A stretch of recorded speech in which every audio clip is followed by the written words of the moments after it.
সবাই মুসলমান, মুসলমানদের ধর্ম গ্রহণ তো হলো আল কোরআন।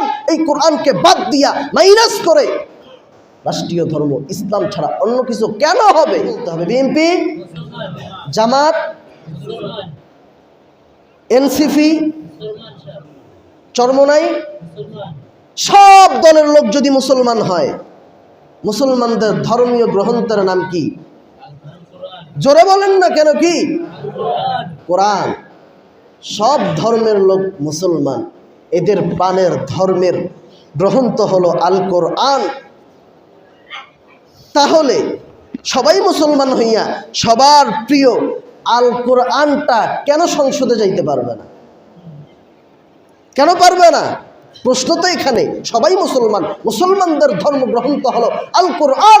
এই কোরআনকে বাদ দিয়া মাইনাস করে রাষ্ট্রীয় ধর্ম ইসলাম ছাড়া অন্য কিছু কেন হবে?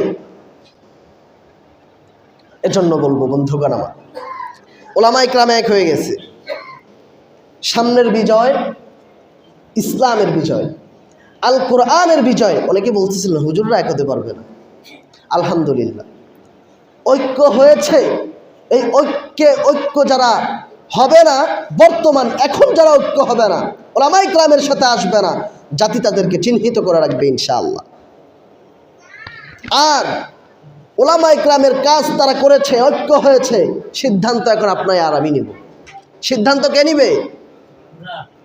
সিদ্ধান্ত আপনাদের হাতে। আমেরিকা, ইন্ডিয়া, এদের আইনে চলবেন নাকি রবের কালামুল্লাহর আইনে চলবেন, সিদ্ধান্ত আপনার হাতে। আপনাকে দিয়ে দিলাম, আপনি এখন নিয়ে নিন। আপনি যদি চান দুনিয়া চলবে রবের আদেশে, রবের আইনে, তাহলে কোরআনকে সাপোর্ট করে সামনে বাড়বেন। আর যদি চান যে খোদার আইন চাই না, আমেরিকার দাসত্ব করে থাকতে চাই, কোনো সমস্যা নেই। যেভাবে এতদিন ধরে আছেন সেভাবেই থাকেন। আল্লাহ তাআলা আমাদেরকে ন্যায়ের পক্ষে থাকার তৌফিক দান করুক। সকলে পড়েন আমিন।